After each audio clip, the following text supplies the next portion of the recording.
Hi, welcome and or welcome back. My name is Trina and I'm so happy to have you here for the beginning of the first fall reading vlog of this year. I made a fall TBR video a few weeks ago that I was really happy about and excited for. So as soon as I finished traveling the trip I was on when I made that video, I immediately picked up Andrew Joseph White's You Weren't Meant to Be Human and absolutely devoured it. This is the book that broke my reading slump. I read the whole thing in under 24 hours, pretty much most of it one morning. But after finishing it, I realized it's been a while since I started a vlog, and I was like, you know what? Let's do a fall reading vlog, or at least part one of one. I don't think I'm gonna keep this going all through Halloween, but I can at least cover a few of my fall TBR books. But yeah, unfortunately this won't be on this vlog because I already read it and I really loved it. I wouldn't recommend it to everyone. It is incredibly gory, as like a laundry list of trigger warnings people should check out, but it has made me really excited to read more fall-y books. We're still in September fall period, but here in Sweden, the temperature has just started plummeting this last week. We're getting a lot of what we call like fall storms, where like really strong winds start blowing in the cold weather. Especially in the evenings, so it's been incredibly windy. I have been really loving that and really enjoying it. It's been very like quiet and peaceful, and for me it's giving like the perfect beginnings of fall atmosphere that I'm really loving. So I think it's the perfect time to pick up some like September-y fall books and see how I like them before the end of the month. I also take you around with me a little bit on my early fall activities here. Not quite as much fun as summer activities in Sweden are, but there's still a few things that I can do even when the weather's cold. I went for a swim this morning. It was 16 degrees in the water, which is 60 degrees Fahrenheit. Don't recommend. It was quite cold, but it still felt really great, and it felt like a fall swim, you know? To start off the video, I'm kind of torn because I have 3 books that are checked out that I feel like I really want to read for this video, and I don't really know which one to get to first, but I'll talk about all 3 of them and then we'll see which one inspires me. I'll read the first few chapters of each and get a feel. The first book is Blood, Ink, Sister Scribe by Törzs, but this is a fantasy, kind of urban fantasy set in our real world about 2 sisters whose family have long taken care of or been like the watchers and protectors of a library of magical books, and the sisters have sort of separated because of things in their life until their father dies while reading a magical book, and it kind of brings them back together, I believe. And I think that this will be nice, like witch, sapphic, September feeling, and maybe it'll be a good like intro book that's not too fall yet. The other book that I think might fit into that category is a dark academia fantasy, Blood Over Brighthaven by Wang. And I wasn't like super planning on reading this, but honestly the library brought it through for me after like 6 months on the holds list. And I was just talking about this book with Xenia at Xenia in the Books, whose channel I love, by the way, my favorite person on booktube, once again encouraging me to pick up this book and read it. And I was like, you know what, I have to do it for a vlog, so I might as well fit it into the fall vlog. So that's definitely up on the agenda. Blood Over Brighthaven, like I said, is a magical dark academia fantasy about 2 people. One is the first woman who's like permitted to learn or teach, I think learn, at this like magical university. And one is like her assistant that is part of a marginalized group in the society, and she's kind of forced to take on, but I think the 2 of them start working together. Again, is this a book, a very fall book? No, but dark academia is fall coded, so I feel like it works well for September. And then the other book that I have ready from the library is Slewfoot by Brom. This is a witchy book kind of set in a small town about a girl accused of practicing witchcraft and converting with the devil. And I believe it's somewhat of like a revenge storyline type book. So I'm very excited to pick up that. That's probably the most fall book on here.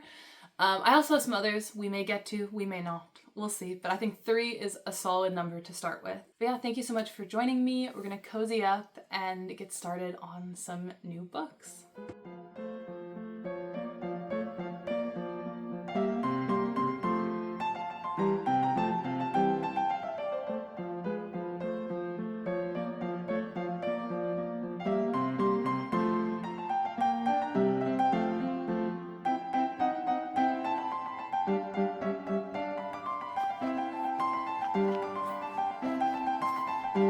Morning hike. We're finally having a break day from the rain, so perfect time for a hike.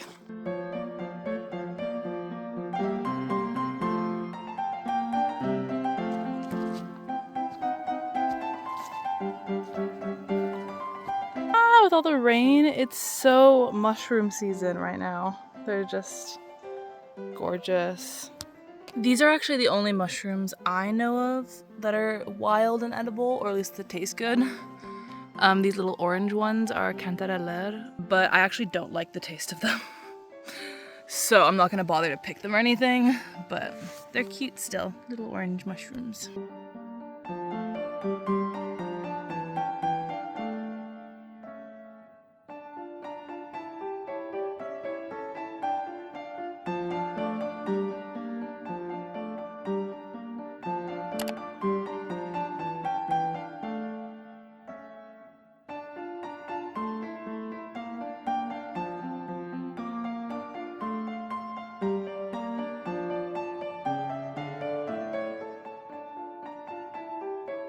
This absolute massive mushroom! Oh my god.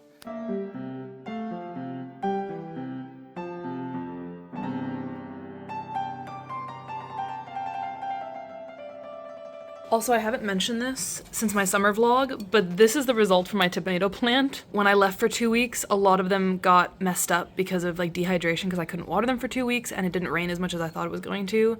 But I still have so many and we can cut off the bad parts. So I'm just gonna leave them here to ripen fully. They are yellow tomatoes, which I wasn't expecting.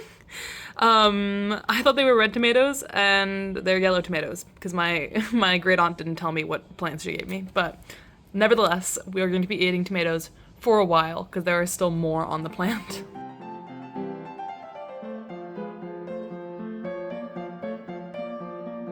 I was gonna try the tomatoes on bread and then I chickened out because that sounds horrendous. So now I just have plain bread. The afternoon snack of a medieval peasant. Hi, it's been a couple of days.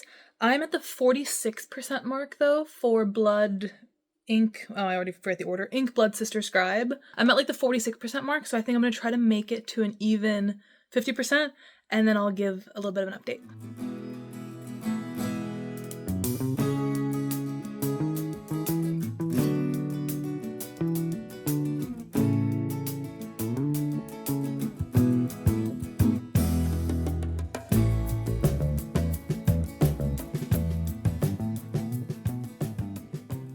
Hi, okay, we're at the 50% mark of Ink, Blood, Sister, Scribe. Sorry, I'm holding my sparkling water. You can see, oh, this I guess is good Swedish vibes. It's smultron flavored, which is like a wild type of, it's like a type of strawberry, like a wild one that's like smaller than a strawberry and tastes different. It's good. Anyways, back to the book. I'm at the 50% mark and I'm really, really liking the book. In theory, I think right now I'm just in such like a weird place with reading that anything that's not like a 5-star is kind of just like, is a little bit hard for me to continue with. But that has nothing to do with the book itself, so I want to be fair to the book and say that I'm really, really enjoying so many things about it. I think the pacing is just a little bit weird. It's a little slow. I think the first piece of like real action has finally happened now at the 50% mark. It's also pacing kind of a weird way because of the plot, which I can get into now. I haven't really described it in a lot of detail. But essentially we have 3 different perspectives. We have Joanna, who's living in a house in what I think is Vermont. I thought she was in England. That's another thing I was going to complain about. I don't know. For the longest time I was really confused about where different people were based, other than for Esther. Esther is very much in Antarctica, and that setting is very clear, this like kind of science lab that she works in. But Joanna, I think, is in their family's home in Vermont, like I mentioned, watching this magical library, defending it. And Esther is in Antarctica because when she was 18 years old, she was basically like forced to leave for the safety of her family. And every single year she has to switch locations on a certain day. She has to travel on that day and move. Joanna, her sister back in, again, I'm guessing Vermont, doesn't know that and thinks Esther just abandoned her and is like, still loves her so much. A classic. It's such a great sister dynamic, I think, and I'm really, really excited for them to interact on the page. They haven't interacted on the page yet, and I'm really itching for that. So Esther's like not really involved in the magical side of the book anymore. Joanna is. She's guarding her family's magical library, and she doesn't understand why the ability to write these books has disappeared. Like, why can they just find these books but no one can write them anymore? And then there's Nicholas, the third perspective, who comes up a little bit later. I was like surprised by his perspective. He's based in England, and that's pretty much all of like the world building I want to give, because as you can tell, there's not like a cataclysmic moment or something that starts the plot. I would say the main thing that like starts moving the plot of this book forward is that Esther decides to stay in Antarctica against her father's wishes, her dead father's wishes, because she's in love with this girl that she's met there, Pearl, and she wants to stay for an extra year, an extra season. So she decides to not leave on the date she's supposed to leave. And we're like, what's going to happen? Like, that's kind of like, she's tempting fate. She's like, what is going to happen if I don't actually do this? And that is like the only real like drive to action that's been happening in the book so far. What it is essentially is just like a slow unfolding of world building to the reader. And I think there are definitely times when I'm in the mood for that kind of book. I don't really know if I totally am right now, but I'm getting in the mood. But I would definitely go into this book if you're going to pick it up with this like expectation that you're going to be slowly introduced to elements of a world, and that's going to be the drive of the story. I am liking a lot of parts of it. I really like Joanna and Esther and Nicholas, honestly. I like all the main perspectives. I'm really interested to see how they're going to interact, how they're going to come together. So I'm excited to keep going. Oh, and also, this is the fall vlog. Sorry. It has good fall vibes, I think. I think this like magic that involves around like books written in blood, in human blood, or books created with human hair and things like that is very spooky and interesting, and has sort of become commonplace in the life of the main characters. But I think to the reader, it still kind of reads a little like spooky, witchy vibes that I really enjoy. When I'm reading about witchcraft, I like when it doesn't shy away from like macabre elements of witchcraft. So I'm really enjoying that, and I think it's a good first fall book to read as well, to like get me in the mood for more. It's just like still great fall windy vibes. It's honestly been a bit colder than I was expecting. Like the difference between the temperature now versus a month ago is only like a 4-degree difference Celsius, but it feels so much colder because of the wind and because there's less like sunlight and daylight during the day. So it's just been getting really, really chilly. Sorry, my outfit doesn't reflect that right now, but it's been really cold outside. So I haven't been doing a ton of outdoor activities so much, but we're supposed to get a few sunny, nicer days now, but I'll see how that goes and I'll take you along with me for whatever happens there.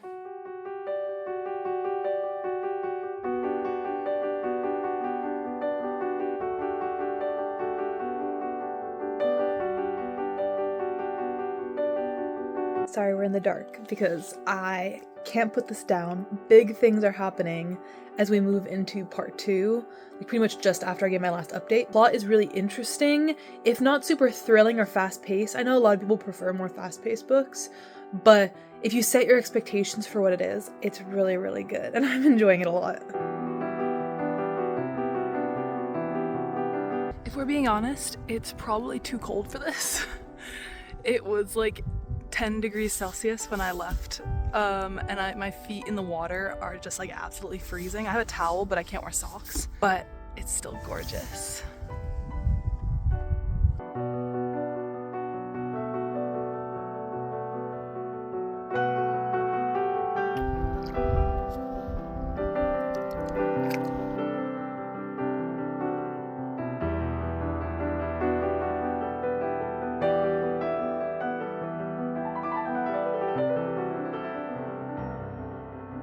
Okay, hi. I want to do a quick update because I'm dying to start the next book, but I did finish, it's only been like half a day since we last talked. I did finish Inkblood Sister Scribe last night. I kind of went a little nuts. I finished it at 11:30 p.m. and then immediately it was like, this is the best thing I've ever read in my life. Gave it 5 stars and then passed out. Woke up this morning and was like, okay, it was good, but was it 5 stars? So I don't know, but it's too late because the review's in Goodreads, and I'm just gonna leave it there because that's how I felt when I finished the book, is I genuinely loved it so much. It is a book with very little action, like very little plot, to be honest, but if you succeed in getting really attached to the characters in the first half, then I think that the ending and the way all the characters come together and meet and interact for the first time is so rewarding if you like the characters.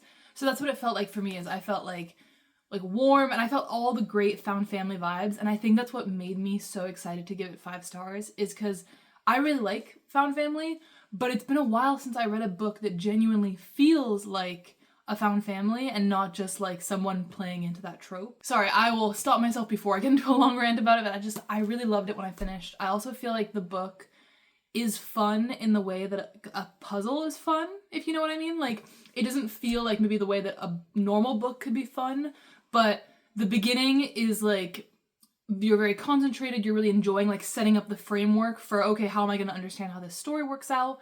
In the middle, there might be like a little bit of frustration because you're like, okay, I'm not seeing where this is going. But then at the end, like as you get those final pieces, it starts just looking stunning and beautiful. And that's how I felt about this book. So I'm really happy I read it and found about it. I thought it was like more of a niche random read. It's not. It was really popular a few years ago. I just didn't hear about it at the time and I'm getting to the party late. But I'm happy that I have finally arrived. But with that, that's the first book for the vlog done. What a great start. And all morning since I woke up, I have just been itching to pick up another book. I'm kind of like, I have a nonfiction that I'm working on in the background and a classic and stuff, but I've been itching for like another fantasy character-driven story. So it's finally time to pick up Blood Over Brighthaven by M.L. Wang. All I really know is that it's dark academia with fantasy elements, and there are two main characters. One is a woman and one is a man. And the woman is the first woman ever to be accepted to the school that she's going to. And so she has to overcome a lot of like misogyny in her role.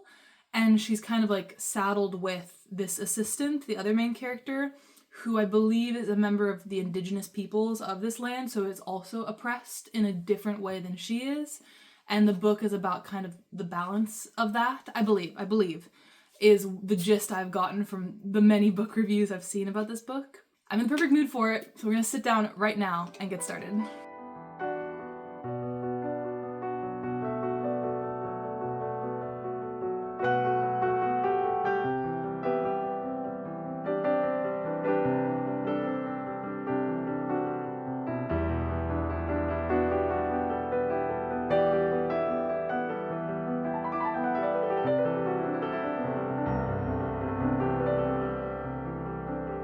With the colder weather, I kind of just like miss how easy it was to be outside. Like summer activities pretty much all revolve around being outside versus most fall activities are more cozy. And I'm taking the adjustment period very poorly. But today is a really nice day, 17 degrees, warm, sunny. So I think I'm gonna go sit by the water and try to read a little bit outside because I think that would be really nice. I am 25% of the way into Blood Over Brighthaven. Obsessed so far, like really can't put it down. And the new Florence and the Machine song came out today. It was like one of the greats that I think is so accurate to the main character of Blood Over Brighthaven. It's actually crazy. So it's making me even more excited.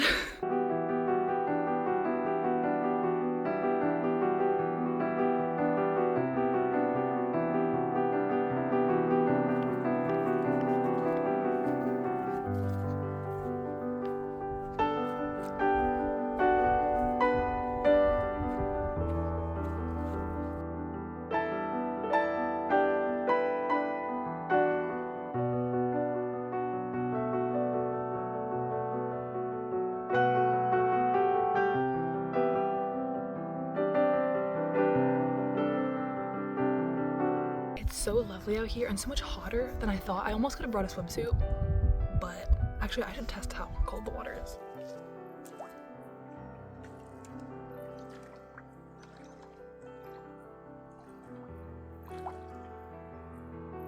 Okay, it's actually so nice. I should have brought a swimsuit. Tomorrow then.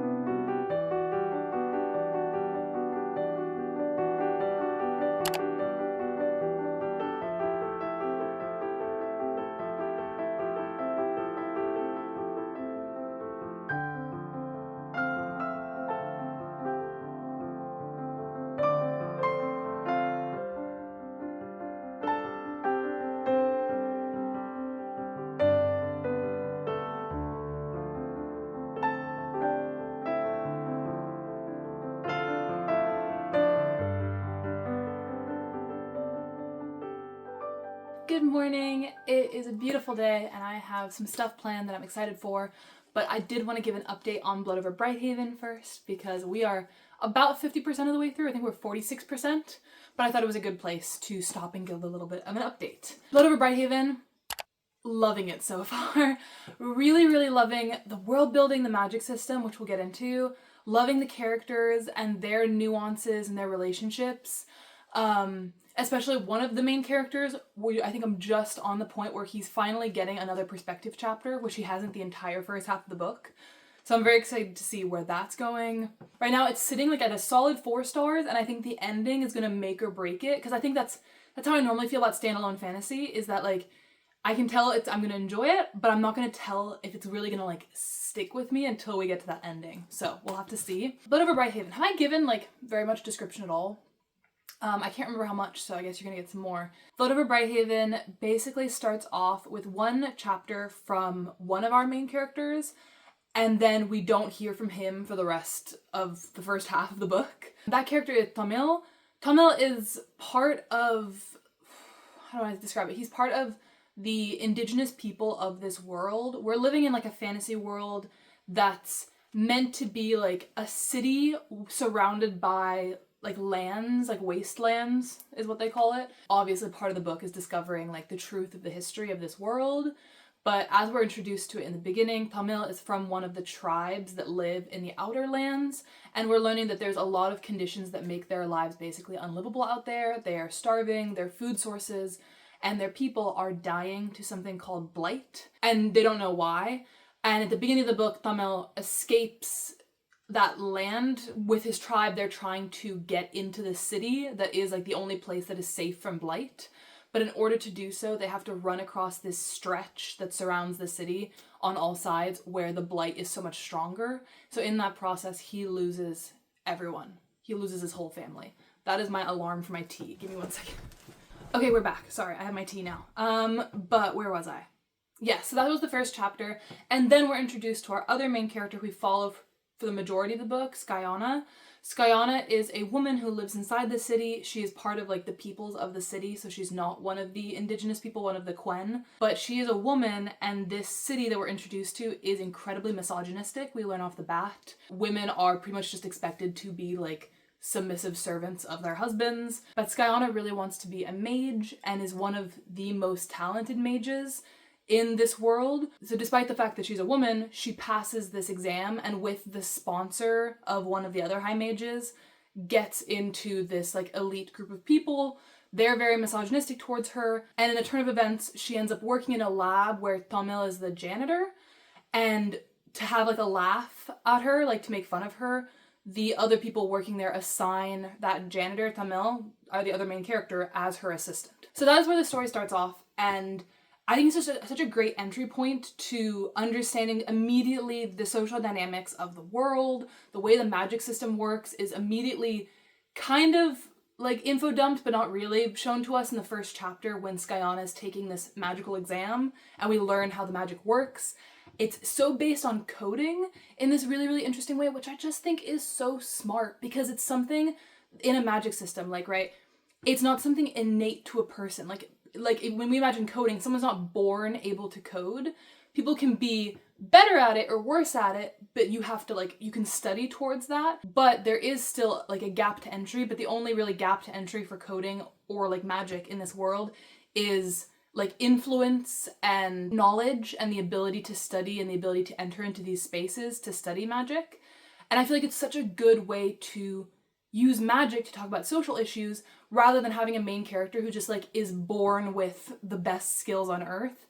She has actively had to work really hard at this, and we are shown in the beginning of the book that Tamil also is incredibly smart and could probably also be really good at this, but he would never be given the chance because he is Quen, because he is deeply dehumanized by this society that we're introduced to. So just so many world building magic system aspects that are so good. Yeah, basically across the first half, we are introduced to Skyana, who is incredibly like racist and prejudiced towards Tamil's people.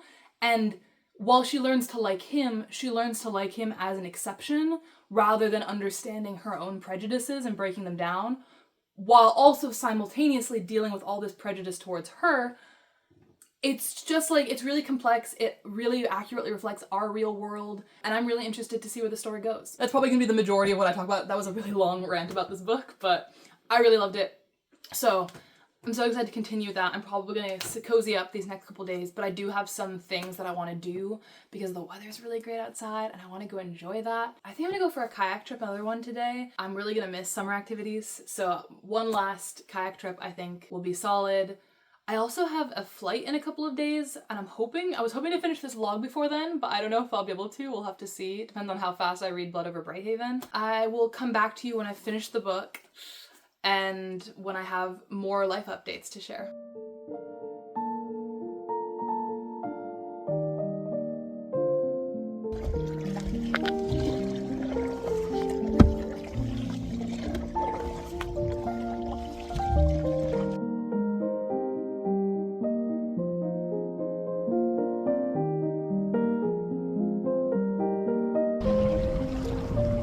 Look at the seals.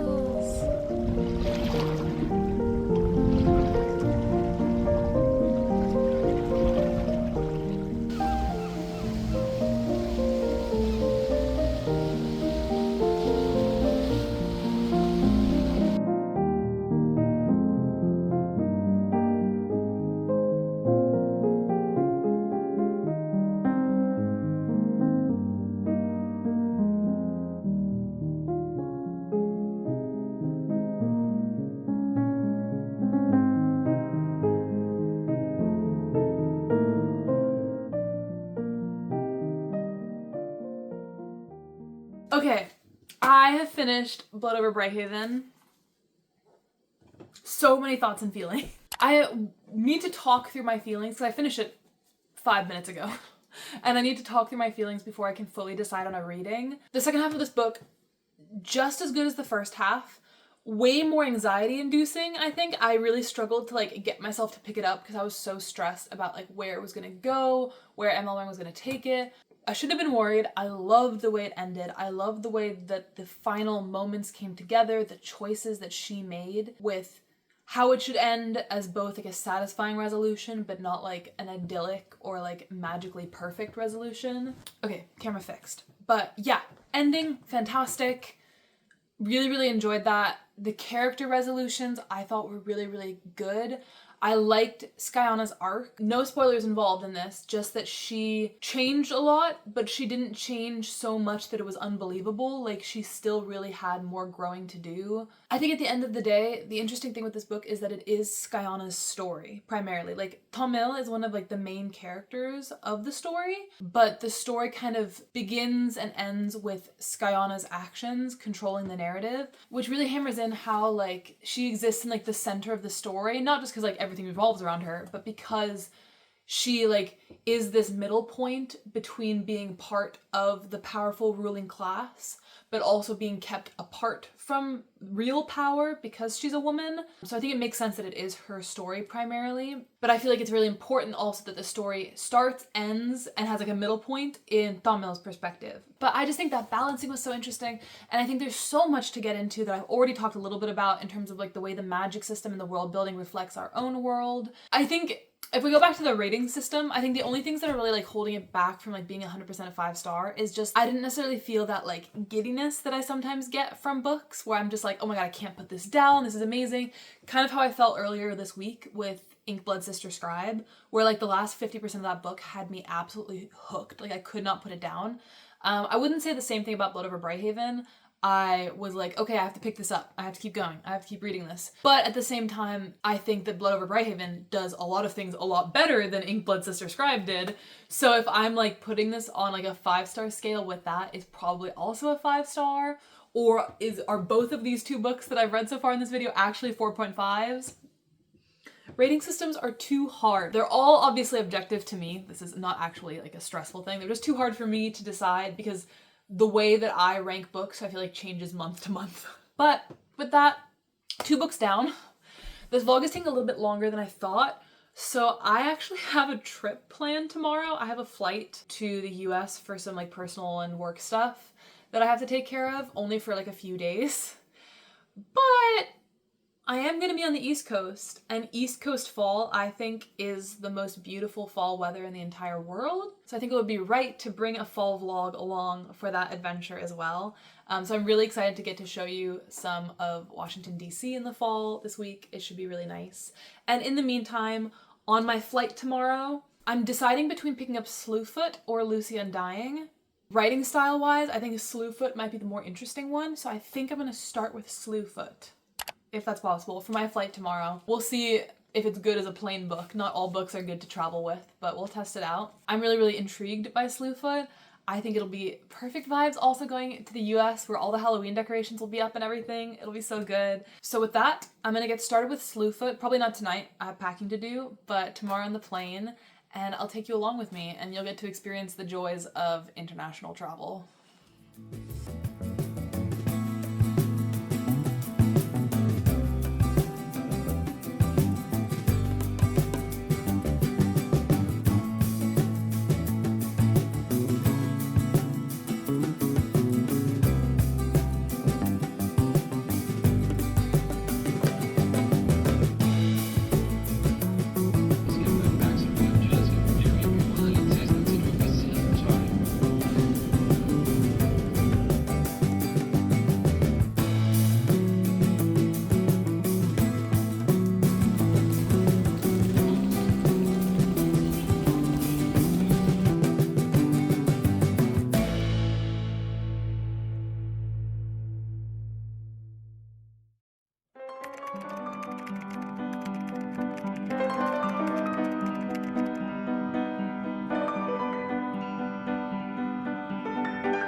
But before anything else, beignets.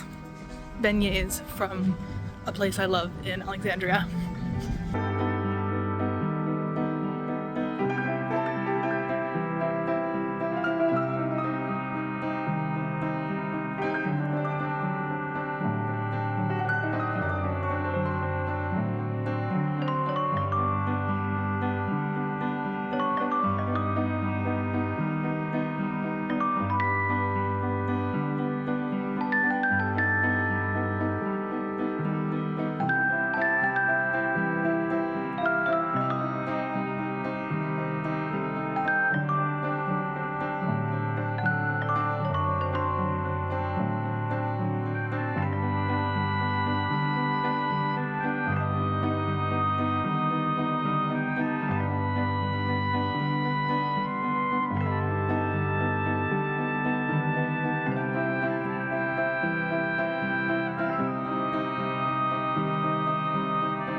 Old Town Alexandria, I feel like it's becoming like a tradition for me to go here every fall just because, I don't know, the decorations are so cute. The trees turn yellow here a little bit earlier, it feels like. I don't know. It's just like a nice fall themed place.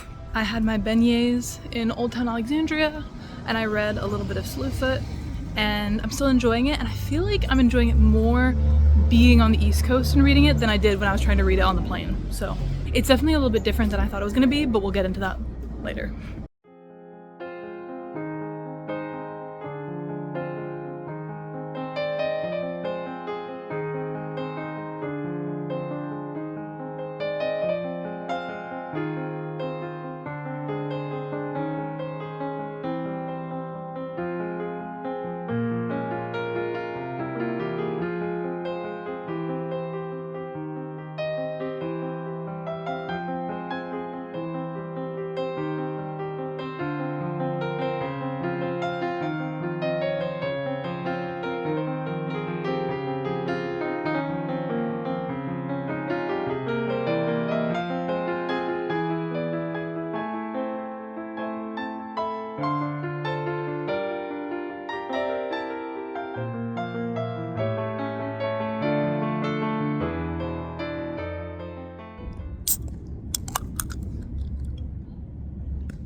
I want to give an update because I've hit the 50% mark, and a little bit more actually. I'm at the 57% mark of Slewfoot. Just like reading here and there while waiting in bookshops and stuff like that while I've been in DC. And I'm enjoying it. Not as much, I think it's a tough act to follow. I've had 2 5-star reads, or near 5-star reads in a row, 2 books I adored, and Slewfoot in comparison is like, it's good, but I don't like feel its purpose the same way I felt the last 2 books, you know what I mean? So I feel like so far it's kind of a book where I feel like the ending is going to decide how I feel about it. Like, I'm going to make up my mind about how I feel about it when we get to the end of the book. It's also not quite about what I thought it was. I kind of thought it was about a woman who was like shunned by her village and then turned to witchcraft, but it's more like a woman who's accidentally stumbled across witchcraft and is desperately hoping that it's not the devil that she stumbled across, basically. Abatha, the main character, lives on a farm with her husband. They're kind of being tormented by her husband's brother, who thinks that they owe him the farm, that they owe him money because he's kind of going nuts. We get his perspective a little bit to the brother. While Wallace is like tormenting them and wants them to give him a bunch of money that they don't have, or like a harvest that they don't have, Abatha slowly starts to befriend this creature that has appeared from the woods that has the horns of a goat. And she slowly is befriending this creature that she's calling Samson. And we don't know who he is. Like, she's like desperately hoping, like, please don't be the devil, please don't be the devil, please don't be the devil. We're getting a little bit of like the indigenous spirituality. They're talking about like the local tribes, and I'm kind of like, so far the author's kind of been like about how that's handled. So I feel like the ending will also decide how I feel about how the native representation of the book is handled, and there's a lot to still be decided in the second half. I think that it is perfect for fall, though. It does have great late September vibes, just like I was expecting.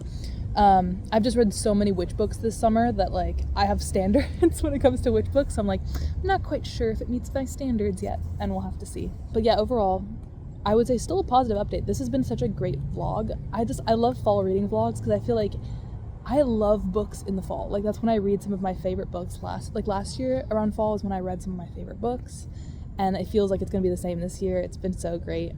And I've also really been enjoying my DC book shopping, which you'll see in another video, another bookshop vlog to come. And yeah, I've just been having a really, really good time. So tomorrow I fly back, and I'm hoping to finish Slewfoot at the very latest on that flight, and then I can finish up the vlog there. I did give Lucy Undying a shot. I meant to mention that. I tried like the first couple pages of Lucy Undying on the flight, and I was like, I think I can't read Lucy Undying and Slewfoot at the same time, is basically I decided, because they're both too spooky, Halloween-y. Like, reading them at the same time would just like cross too many wires in my brain. So still hoping to get to Lucy Undying, just maybe not in a vlog, or maybe in another fall vlog, a second one. We'll have to see. But thanks for hanging out.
Sweden.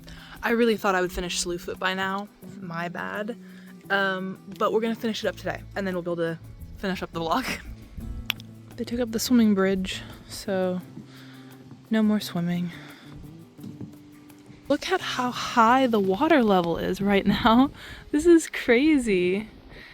This is because there was a fall storm this weekend. But like, look how insane the, I don't know what they're called in English, the booms look when they're holding up the boat. That's nuts.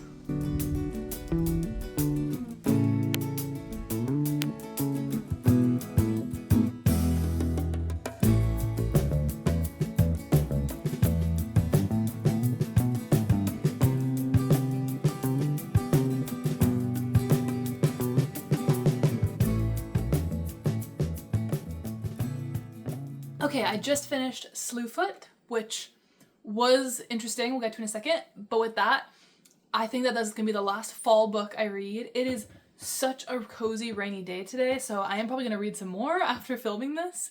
But I think it's a good point to leave off the vlog because I have even more travel coming up and it's gonna be busy. But never fear, there will be another fall vlog coming at some point when I read Hellbent, which I'm really excited to talk about, and some of the other books that were on my fall TBR. But that being said, I did finish Slewfoot, the third book for the video. It did have a lot to go up against following Inkblood Sister Scribe and Blood Over Brighthaven, both books that I loved for different reasons, but I loved both of them a lot. So I did have a lot to do, Slewfoot. It wasn't my favorite of the video, let's just say. I think I'll have to think about whether I give it a 3-star or 3.5. I think it's a really solid book. I think it says a lot of fun and interesting things. Maybe it was because I was traveling this week, I was trying to read it on the plane. I was just not in the mood to read it. Slewfoot has great fall ambiance. It is set on the East Coast, like I said, in the Pilgrims' time, the Puritans' time. There is a lot of forest ambiance, and especially the end of the book is coming up on a harvest, the final harvest when the corn ripens in late summer, early fall. And I felt like that was just the perfect ambiance for September as well. Yeah, I liked a lot of things about Slewfoot. The art also is sick. I thought it was so, so good. And I think if you are gonna read it, definitely try to read it in the September, October time. I just, I don't know, I wasn't super, super attached to any of the characters. I didn't get super attached to Abatha. She felt kind of like a very general character in a loving way, a character you can root for sure. Just kind of I knew where she was going character-wise. I knew what the story was going to lead to. I knew this was kind of a revenge storytelling thing, so I just had to get to the point where people are doing things so bad to her that she has to get her revenge. And then after that, you're just sitting there waiting for her to get her revenge. It just felt very predictable in a loving way. There's definitely a time and place where I would have been eating this up, where I would have been raging and in the mood for something like Slewfoot. Unfortunately, this wasn't this week, but I still had a good time with it. I'm really glad I have read it and consumed the art. I think the take that this book has on the devil and Slewfoot, I do think there was a unique take on it, and it was fun, all that. Just wasn't necessarily, couldn't hold up to reading it right after Blood Over Brighthaven. I'm still glad, I think it was great for the vibe. It was fun to read it in Old Town Alexandria while I was in DC. That felt perfect. So there were a lot of things I liked about it. It wasn't a negative experience at all, but it is kind of a middle of the road book for me. Yeah, with all the books I read this video, I do think Blood Over Brighthaven was the best. And then right behind it, right on its heels, Inkblood Sister Scribe. I really liked that book. It's kind of it's still sticking with me. And then Slewfoot.